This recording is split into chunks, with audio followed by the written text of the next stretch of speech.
Kita bersyukur pada siang hari ini kita masih diberikan kesempatan oleh Tuhan untuk kita berbakti dan beribadah kepada Tuhan.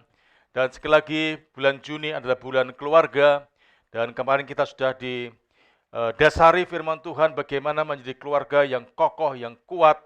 Dan keluarga yang kokoh, yang kuat akan menjadikan gereja juga kokoh dan kuat, masyarakat kokoh dan kuat, dan bangsa dan negara kita juga akan menjadi negara yang kokoh, yang kuat. Jadi betapa pentingnya keluarga dalam aspek kehidupan kita. Saudara, oleh karena itu, saudara, mari kita akan kembali pada siang hari ini untuk melanjutkan tema kita, yaitu tentang komunikasi keluarga di era modern. Jadi komunikasi keluarga di era modern yang terambil dari kitab Kolose pasal 3 ayat 14 sampai ayat yang ke-17. Demikian bunyi firman Tuhan, Kolose 3 ayat 14 sampai ayat yang ke-17. Dan di atas semuanya itu, kenakanlah kasih sebagai pengikat yang mempersatukan dan menyempurnakan. Hendaklah damai sejahtera Kristus memerintah dalam hatimu, karena untuk itulah kamu telah dipanggil menjadi satu tubuh, dan bersyukurlah.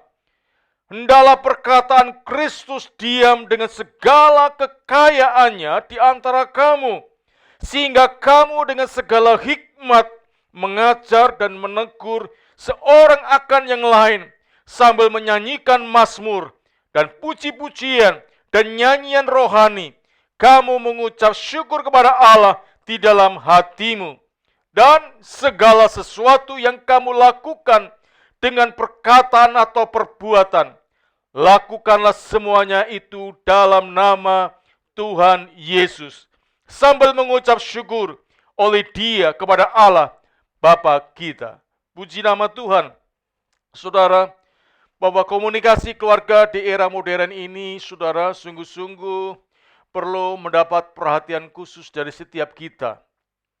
Dengan adanya kemajuan teknologi yang ada sekarang ini, saudara, betul-betul kita dituntut untuk hidup bijaksana. Karena apa, saudara? Memang tujuan teknologi diciptakan itu untuk kebaikan kita semua. Ya, ada banyak hal yang dulu kita nggak bisa bayangkan, saudara, tetapi dengan kemajuan teknologi yang ada ini, kita bisa berkomunikasi dari jarak yang jauh menjadi terasa dekat. Contohnya, ya, hampir setiap minggu sekali keluarga kita mengadakan, saudara, pertemuan begitu, ya, sharing. Ya, anak saya yang pertama di Kalimantan, satunya di Jakarta, satunya di Jogja, satunya di Bandung, saudara. Ya, walaupun jaraknya sangat jauh, tapi ketika ada kemajuan teknologi ini, saudara, kita bisa melihat bagaimana wajah mereka. Apakah wajahnya penuh jerawat atau tidak, saudara? Ya, atau sudah pulih dan sebagainya. Dalam keadaan bagaimana? Kita bisa lihat tatap muka. Walaupun jarak jauh, tapi dengan kemajuan teknologi ini kita terasa dekat. Ya, kita bisa ngobrol, bisa macam-macam lah, saudara. Ya, kakaknya suka godain yang didik yang paling kecil dan sebagainya. Jadi, saudara, dengan kemajuan teknologi kita bisa ada komunikasi yang jauh tapi terasa dekat. Tapi juga, saudara, ya, dengan kemajuan teknologi ini, yang dekat terasa apa, saudara? Jauh. Ya, tadi kemajuannya apa? Yang segi positif, jauh menjadi terasa dekat. Tapi dari segi negatifnya, dekat menjadi jauh. Karena masing-masing pribadi, saudara, sibuk dengan dirinya sendiri. Saudara, seringkali kalau kita keluar makan di meja makan gitu, saudara, ya, itu rombongan, keluarga, banyak begitu. Bahkan 2 baris, saudara. Ya, saya lihat, saudara, ya, tujuan untuk datang ke situ biasanya kan untuk ngobrol, untuk sharing, untuk berbagi, untuk saling membangun dan sebagainya. Tapi, saudara, walaupun orangnya banyak, tapi suasananya sunyi, senyap. Ternyata masing-masing tunduk kepala, saudara. Tunduk kepala bukan untuk berdoa, tapi sibuk dengan apa, saudara? HP masing-masing, saudara. Ya, saya bilang, lihat tuh. Segitu banyaknya, suasananya apa? Hening, sepi. Ya, bunyi piring pun nyaris nggak terdengar. Karena apa? Semua beralih kepada HP masing-masing, saudara. Dalam kehidupan keluarga juga demikian, saudara. Itu terpengaruh dalam keluarga kalau kita betul-betul nggak bijaksana menggunakan teknologi yang luar biasa ini. Dalam satu keluarga juga demikian. Seringkali banyak keluarga bukan menjadi baik, tapi justru dengan kemajuan teknologi ini menjadi rusak. Kenapa? Tidak ada komunikasi. Masing-masing hidup dengan dirinya sendiri, dengan kesibukan diri sendiri. Antara orang tua dengan anak, bahkan sekarang ini ya sering saya memperhatikan orang tua mempercayakan pengasuhan anaknya kepada smartphone. Ya, dikasih di kursi anak-anak, kemudian di depan itu meja, kemudian dikasih pasang apa saudara? Smartphone. Ya, anak jadi tenang. Ibunya, orang tuanya juga lebih tenang, nggak terganggu, saudara. Ya, jadi anak tenang, ibunya tenang, saudara. Sampai akhirnya tidak terjadi komunikasi antara orang tua dengan anak, sehingga anak akhirnya berkomunikasi melalui mass media, saudara. Ya, tidak curhatnya kepada orang tua, karena orang tua sibuk dengan dunianya sendiri. Anak akhirnya curhat melalui mass media, saudara. Demikian juga suami atau istri, seringkali saya baca, saudara. Ya, dia curhatnya bukan kepada suaminya, kepada pasangan hidupnya, tapi curhatnya itu kepada apa? Mass media. Sehingga akhirnya masalah keluarga itu dunia tahu, saudara. Ya. Dunia tahu. Kenapa? Karena memang tidak ada komunikasi. Komunikasinya bahkan seringkali melalui tadi, saudara. Orang tua dengan anak. Ya. Komunikasinya harusnya kan tatap muka, ngobrol langsung begitu. Tapi melalui mass media tadi, saudara. Pi, mami, ya, mau makan. Pi, mami, perlu uang. Pi, mami, dan sebagainya. Padahal satu rumah. Tapi komunikasinya melalui apa, saudara? HP, saudara. Suami istri juga begitu, saudara. Ya. Padahal suaminya ada di rumah, tapi ngomongnya, Pi, makan dulu. Saudara bisa bayangkan ya, kalau keluarga semacam ini kayak apa, saudara? Ya.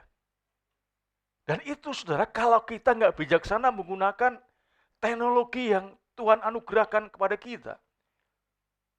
Tujuannya baik, tapi kalau kita nggak menggunakan dengan tepat dan benar, saudara, maka itu akan mengganggu dan merusak hubungan antara sesama, baik itu keluarga, teman, dan yang lainnya. Oleh karena itu, saudara, melalui firman Tuhan pada siang hari ini, kita diajarkan bagaimana komunikasi yang baik di era modern sekarang ini. Supaya kita tidak jadi korban, saudara. Tapi tetap kita bisa menghidupi dengan baik dan benar.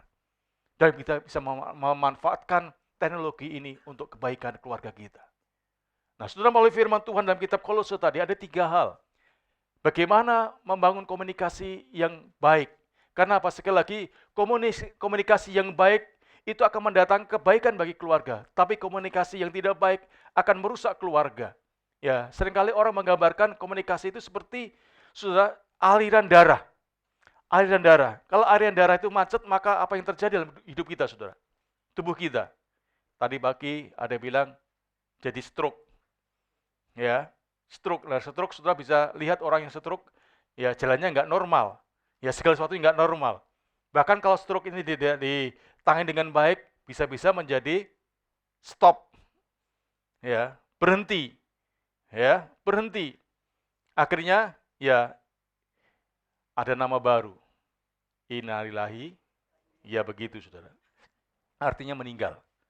Ya, jadi komunikasi kalau tidak baik dan tidak diusahakan, diupayakan, itu akan merusak dan mengganggu kehidupan keluarga kita. Nah, oleh karena itu mari kita akan belajar dari Kolose pasal yang ketiga ini, ada 3 hal.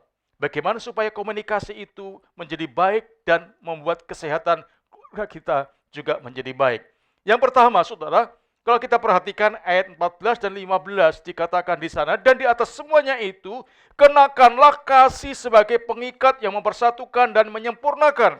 Hendaklah damai sejahtera Kristus memerintah dalam hatimu, karena untuk itulah kamu telah dipanggil menjadi satu tubuh, dan bersyukurlah. Yang pertama, yaitu komunikasi berdasarkan kasih dan damai sejahtera Allah. Nah, saudara, dalam kenyataan hari-hari ini, sebagian besar keluarga atau rumah tangga dibangun di atas cinta, atas dasar cinta. Nah, atas dasar cinta ini belum tentu karena saling mengasihi. Nah, cinta itu bisa hadir karena apa, saudara? Saling tertarik dan saling mengagumi. Untuk hal-hal yang bersifat jasmani, dari lawan jenis yang untuk sesaat memang, saudara, seolah dapat memberikan kepuasan, perasaan, dan emosi kita. Jadi cinta itu berdasarkan hal-hal yang bersifat jasmani. Jadi saudara, perempuan tertarik karena melihat laki-laki yang tinggi besar,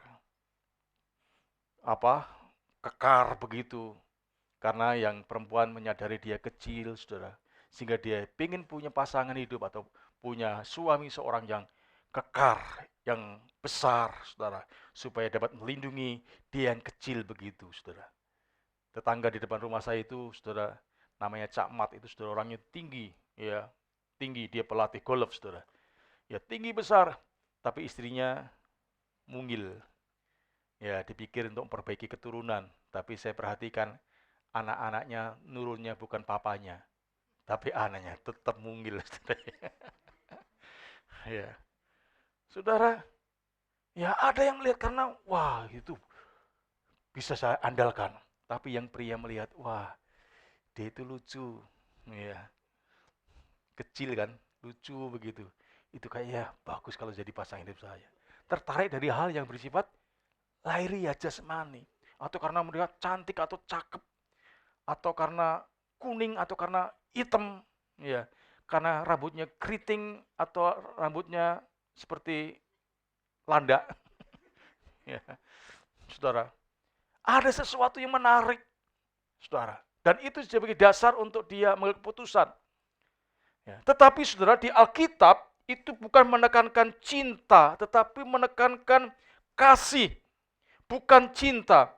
Karena apa? Alkitab mengidentikan cinta itu, saudara, dengan hal-hal yang duniawi, yang cenderung negatif. Contohnya cinta akan uang. Pengkhotbah 5 ayat 9. Kemudian mencintai diri sendiri, 2 Timotius 3 ayat 2. Kemudian mencintai dunia ini seperti, saudara, dalam kitab 2 Timotius 4 ayat 10 dan sebagainya. Jadi kata cinta itu cenderung hal-hal yang bersifat negatif.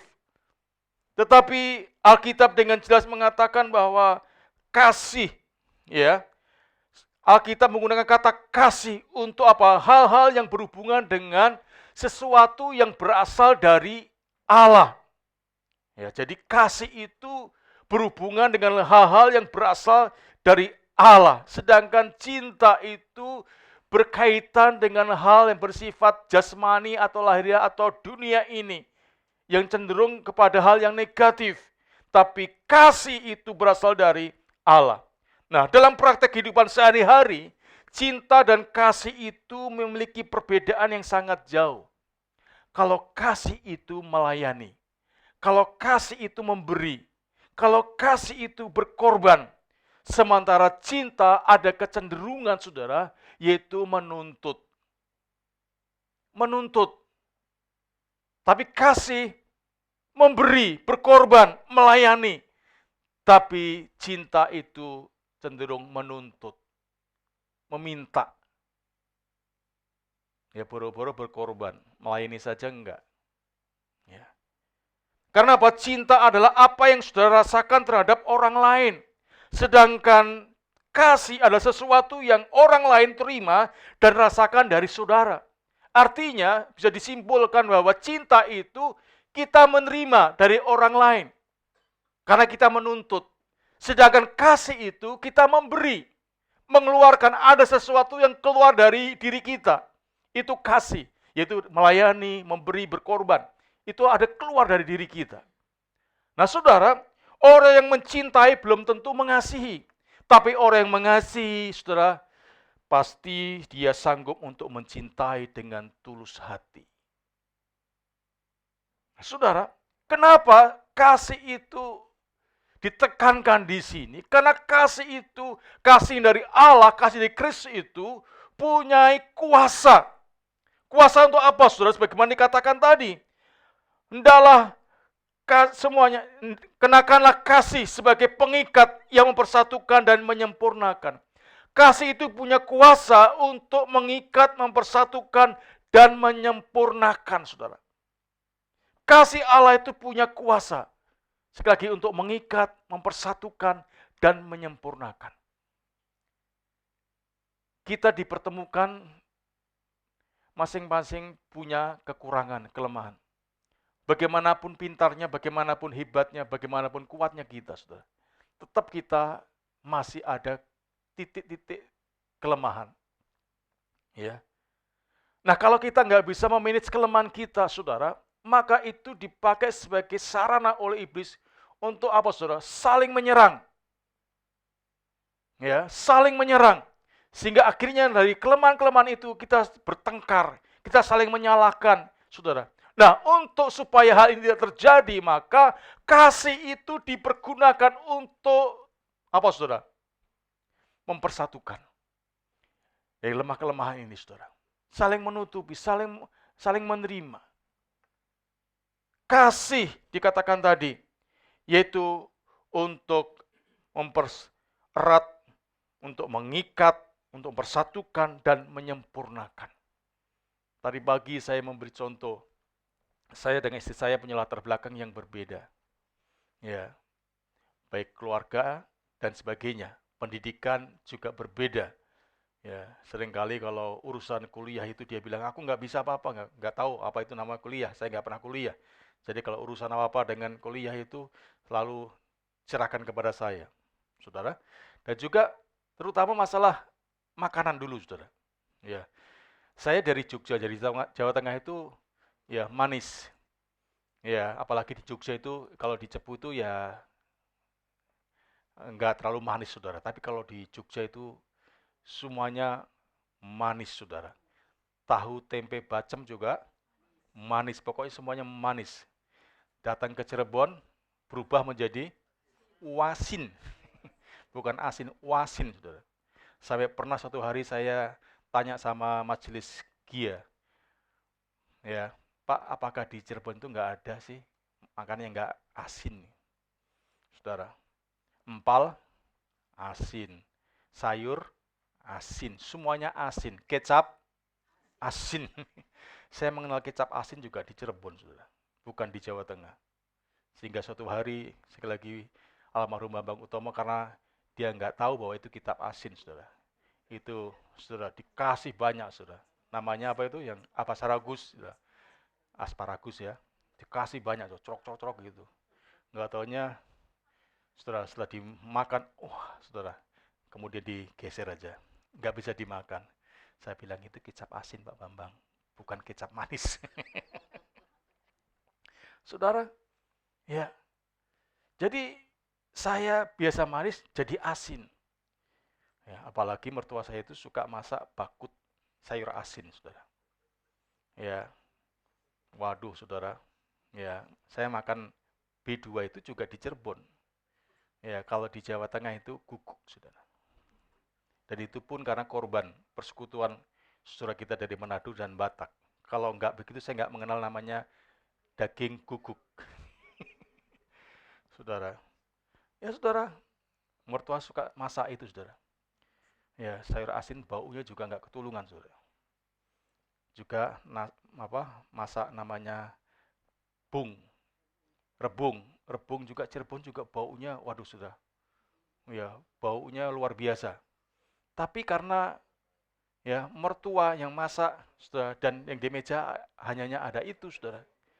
Mau nggak mau, saudara, ya kita makan. Pertama memang, waduh, perut sama mulut tuh nggak bisa nerima, saudara. Uk. Tapi karena sering masak, sering makan, lama-lama jadi kebiasaan dan akhirnya memang hauce, saudara. Sehingga istri saya sering masakin namanya sayur asin itu, saudara. Istri saya dulu nggak suka namanya itu, sayur. Saya suka sayur. Ya, akhirnya ya dua-duanya saling bisa mengisi, saudara. Ya, akhirnya istri saya sekarang suka sayur, saya juga suka bakut daging. Jadi sudah kalau enggak, sudah apa yang terjadi, sudah satu rumah dua menu masakan beda. Suami manis, istri asin. Cepat bangkrut, saudara ya. Tapi karena bisa saling menyatukan, saudara, walaupun prosesnya itu memang panjang, mau tidak mau harus dinikmati itu, dan akhirnya, saudara, kelemahan kekurangan itu bisa diatasi dengan baik. Sehingga sekarang nggak ada istilahnya nggak bisa. Ya, apa yang di depan kita, kita bisa makan. Kalau dulu berontak perut ini, mulut berontak. Tapi karena kita mau saling menghargai dan saling mengasihi, saling menerima satu yang lain, itu bisa terjadi. Jadi mempersatukan dan menyempurnakan. Dari kekurangan kita masing-masing akhirnya bisa menjadi satu, saudara. Kalau enggak, wah saudara bisa bayangin, saudara, dari makanan saja berbeda, pendidikan keluarga juga pasti akan pengaruh. Tapi karena ada kasih yang mendasari keluarga itu, saudara, kita bisa saling melengkapi, saling menerima, dan saling mempersatukan satu dengan lain. Kalau enggak, saudara, perkara yang kecil saja itu akan menjadi masalah besar dalam kehidupan keluarga.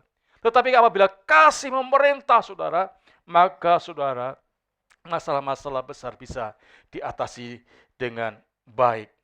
Karena apa, sekali lagi, saudara?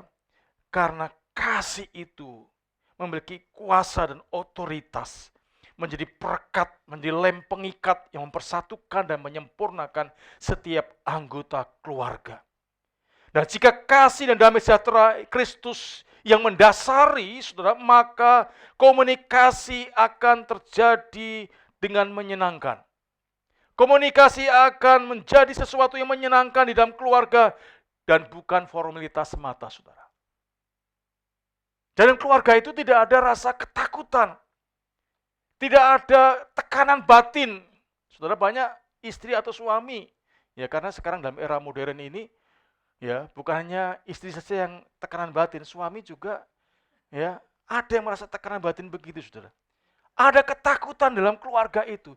Dia nggak berani mengungkapkan isi hatinya, nggak berani mengungkapkan perasaannya atau keinginannya atau kerinduannya. Karena apa? Takut. Sehingga tidak ada komunikasi yang menyenangkan. Karena apa? Ngomongnya juga harus hati-hati. Takut nanti salah ngomong. Ya. Yang nggak salah aja seringkali disalah-salahkan, apalagi salah tambah lagi. Sehingga banyak orang tekanan batin karena nggak berani untuk mengungkapkan perasaannya, keinginan, kerinduannya. Kenapa? Takut orang diajak bicara komunikasi itu menjadi marah-marah, saudara. Ya. Tetapi sebetulnya, saudara, kalau keluarga itu ada kasih, maka firman Tuhan katakan dalam 1 Yohanes 4 ayat 18 dikatakan, ya, kalau ada kasih, tidak ada ketakutan.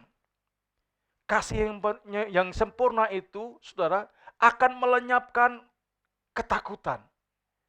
Jadi kalau dalam keluarga kita ada rasa ketakutan, berarti, saudara, di dalam keluarga itu ada minim kasih di dalamnya.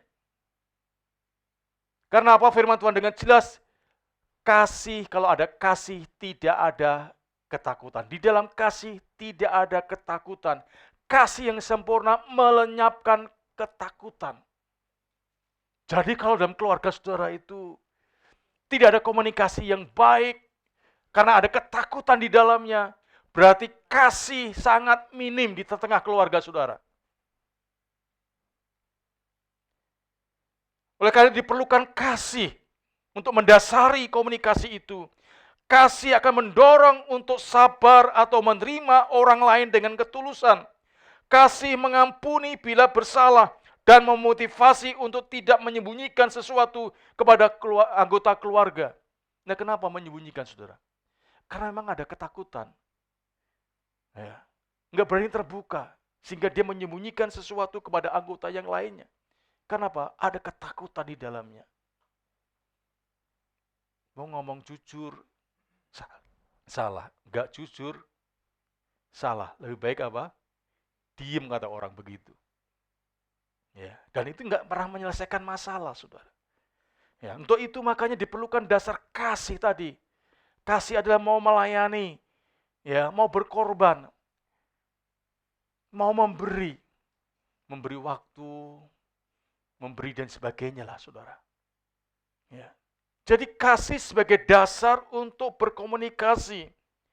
Karena kalau enggak, saudara, maka ya, saudara, komunikasi itu menjadi buntu. Nah, kalau komunikasi buntu, saudara, apa yang bisa terjadi langkah berikutnya? Saudara, banyak orang akhirnya berkata, udah nggak cocok lagi. Sekarang ini banyak orang bercerai, dasarnya sudah nggak cocok lagi. Udah nggak cocok lagi. Begitu mudahnya, saudara. Ya. Tetapi apabila kasih itu menjadi dasar dalam komunikasi, saudara, maka kita akan bisa berkata, ya, aku akan bisa menerima kalian sebagaimana kalian ada. Ya. Jadi kasih itu bisa memberikan kuasa kepada kita untuk bisa mampu menerima orang lain sebagaimana apa adanya, sebagaimana Allah mengasihi kita, menerima kita apa adanya.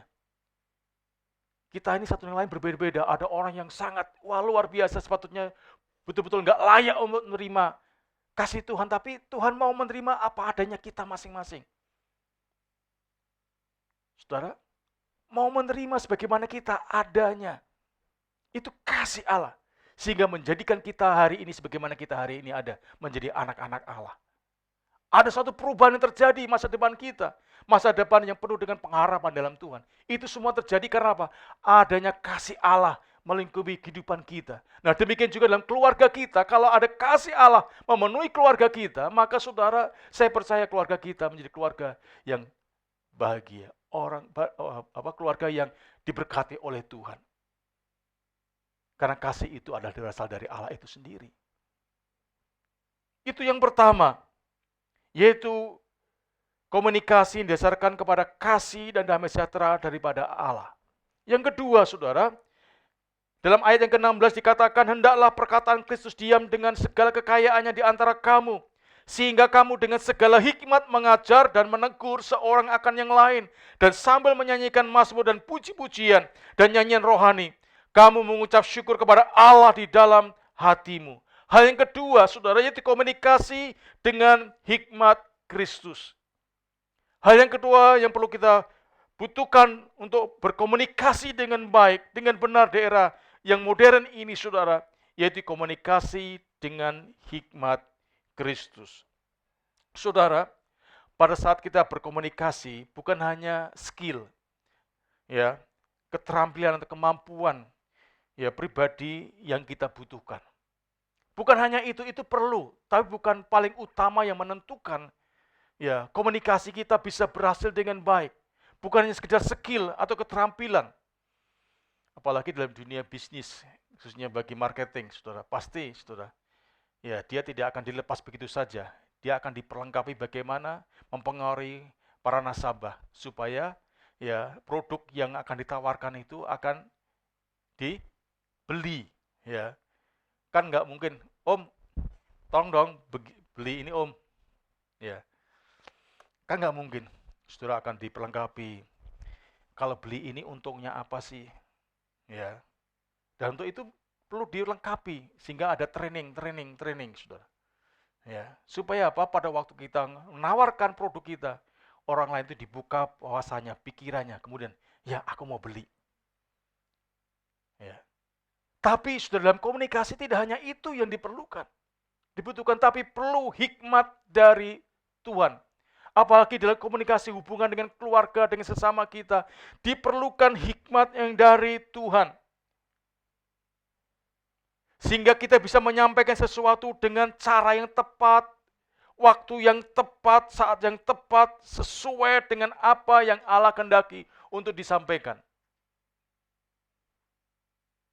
Jadi hikmat itu Tidak hanya masalah skill, tapi juga kita harus ingat waktunya. Tepat enggak ya kira-kira ya kalau saya menyampaikan ini? Ya, waktunya tepat enggak? Caranya tepat enggak? Tujuan baik, tapi kalau cara dan waktunya tidak tepat, itu juga tidak akan maksimal, saudara. Jadi diperlukan hikmat oleh Tuhan supaya pada waktu kita bicara, memberikan nasihat, teguran, atau mengajar, itu orang itu begitu mudah untuk menerima dan tidak menjadi sakit hati atau tersinggung dengan apa yang kita sampaikan itu, saudara. Dan itu diperlukan hikmat dari Tuhan. Ya, diperlukan hikmat dari Tuhan. Jadi kan sampai saudara suami lagi pusing mikirin pekerjaan dari kantor, ya datang ke rumah, kemudian saudara istrinya ya langsung nodong. Mana pi? Duitnya. Wah, saudara, bukan duit yang dikasih, saudara. Tapi apa? Nih, plok. Saudara, habis di kantor, habis dimarah-marahin sama bosnya. Lagi pusing-pusing nut-nut, saudara. Dan datang ditodong, mana pi uangnya? Ya ini uangnya, plok, saudara. Ya, saudara, karena nggak tepat waktunya. Tapi kalau pas kenyang, ya ngobrol tawa-tawa, pi. Nih, kita cukup ribut. Saudara, laki sakit gigi misalnya, saudara. Cekot begitu, saudara. Saudara minta macam-macam, saudara. Nggak ngerasain bagaimana sakit giginya, saudara. Siapa yang pernah sakit gigi, saudara? Ada orang bilang lebih baik sakit gigi daripada sakit hati. Itu orang belum pernah merasakan sakit gigi, saudara. Kalau pernah, saudara, dia akan berkata, dua-duanya tidak enak. Iyalah, saudara, saya pernah sakit gigi itu, aduh, saudara. Serba salah, saudara. Mau tidur salah, nggak tidur salah, saudara. Cekot gitu, saudara. Iya. Jadi nggak enak lah pokoknya sakit gigi itu nggak enak, saudara. Jadi berdoa supaya gigi saudara sehat. Jadi suka sikat gigi. Saudara, ya. Jadi perlu hikmat Kristus. Nah, bagaimana caranya kita mendapat hikmat Kristus itu, saudara? Firman Tuhan katakan tadi, ya, hendaklah perkataan Kristus diam dengan segala kekayaannya di antara kamu, sehingga kamu dengan segala hikmat mengajar. Jadi hikmat itu dikaitkan dengan perkataan Kristus diam dalam hidup kita. Jadi kalau kita ingin mendapatkan hikmat Kristus, maka mau tidak mau, maka perkataan Kristus itu harus diam dalam hidup kita. Nah, bagaimana perkataan Kristus itu bisa diam kalau kita sendiri nggak mau datang kepada firman itu sendiri? Kita nggak mau bersentuhan dengan firman itu sendiri. Sehingga saya tidak bosan-bosannya berkali-kali mendorong saudara supaya kita menjadi orang Kristen yang mencintai firman Allah. Nah, kalau kita mencintai firman Allah, saudara, tentunya kita akan terus membaca dan merenungkan sebagaimana pada waktu saudara pacaran. Dulu pacaran itu kan nggak pakai HP ya, kirimnya pakai apa? Surat, saudara. Terima surat gitu, namanya jelas gitu. Aduh, saudara, dia kan mojok, saudara. Kemudian mojok baca, sambil tertawa sendiri. Yes, geleng-geleng sendiri.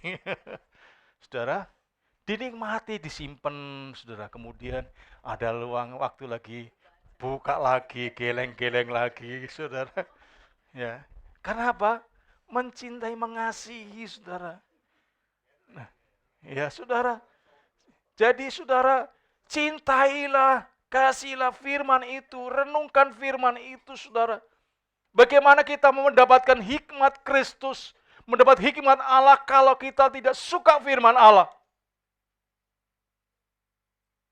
Saudara, bagaimana kita mau mengajar, mendidik kepada anak-anak kita, keluarga kita, kepada kebenaran, kalau kita nggak pernah bersentuhan dengan sumber kebenaran itu sendiri, yaitu firman Allah. Bagaimana kita membawa keluarga kita menjadi keluarga yang mencintai, mengasihi Tuhan? Kita nggak pernah mencintai, mengasihi Tuhan dengan yang kelihatan itu apa? Membaca firman Allah. Berapa kali sudah seminggu sudah membaca Alkitab? Berapa kali saudara setiap hari membaca Alkitab? Jadi minimal 1 hari, 1 kali saudara memberikan waktu untuk renungan pribadi dengan Tuhan dan firman-Nya. Saya percaya saudara, dengan firman-firman yang kita renungkan itu akan memberikan hikmat kepada kita. Kadang-kadang kita nggak tahu apa yang harus kita lakukan saudara, dalam menghadapi masalah kehidupan ini. Tetapi karena kita merenungkan firman Allah, menghafal firman Allah, suatu saat firman Allah itu bicara kepada kita. Ini loh, kamu harus melakukan ini. Sehingga ketika kita menghadapi masalah ini, oh ada solusinya, ada jalan keluarnya. Kenapa? Ada firman Tuhan yang ingatkan kepada kita. Ada hikmat dari Kristus itu menyertai kita. Sehingga akhirnya saudara, kalau kita nggak punya firman, itu menjadi jalan buntu. Tapi ketika kita punya firman, ada jalan keluarnya. Ya. Oleh karena itu saudara, sekali lagi, sesibuk-sibuknya apapun dalam kehidupan saudara, jangan sampai saudara tidak pernah membaca Alkitab setiap hari. Bacalah, renungkanlah firman Allah. Saya percaya saudara, engkau akan semakin dikasih hikmat oleh Tuhan. Sehingga dunia yang semakin hari semakin mengimpit kita, bahkan seringkali kita nggak tahu apa harus kita lakukan. Dengan hikmat dari Kristus, dengan firman yang kita renungkan itu, Tuhan kasih tahu apa yang harus kita kerjakan. Sehingga ketika ada mara bahaya akan mengancam kita, saudara, Tuhan sudah kasih hikmat kepada kita bagaimana cara mengatasinya. Sehingga perjalanan hidup kita akan bisa berjalan dengan baik. Walaupun ada tantangan demi tantangan yang menghadang di depannya, tapi kita tidak akan dihancurkan. Karena apa? Ada hikmat Allah memenuhi kita. Demikian juga dalam keluarga kita, saudara. Tantangan kita hadapi dunia ini bukan semakin mudah untuk membangun keluarga yang baik, keluarga yang kuat, yang kokoh. Dan itu diperlukan hikmat daripada Tuhan. Sehingga kita bisa mengajar, mendidik anak-anak kita bagaimana dia takut akan Tuhan. Kalau kita dipenuhi dengan hikmat Kristus, kalau ada firman diam dalam hidup kita, kita bisa sharingkan dan transferkan itu kepada anak-anak cucu kita. Sehingga, saudara, walaupun dunia semakin jahat, tapi kalau ada firman Tuhan yang tinggal diam dan bekerja dalam kehidupan anak cucu kita, dia akan tetap hidup dalam takut akan Tuhan. Itu yang kedua, saudara. Dan yang ketiga, ayat 17. Dengan segala sesuatu yang kamu lakukan dengan perkataan atau perbuatan, lakukanlah semuanya itu dalam nama Tuhan Yesus, sambil mengucap syukur oleh Dia kepada Allah Bapa kita. Hal yang ketiga, komunikasi untuk memuliakan Kristus. Jadi hal yang ketiga, apapun yang kita lakukan, segala sesuatu yang kita lakukan, baik itu dalam perkataan atau perbuatan, kita lakukan semuanya di dalam nama Tuhan Yesus. Artinya apa? Untuk kemuliaan Tuhan Yesus. Artinya apa?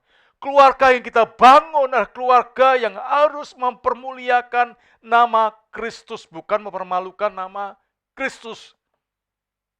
Anak-anak kita, suami istri kita, memuliakan nama Kristus.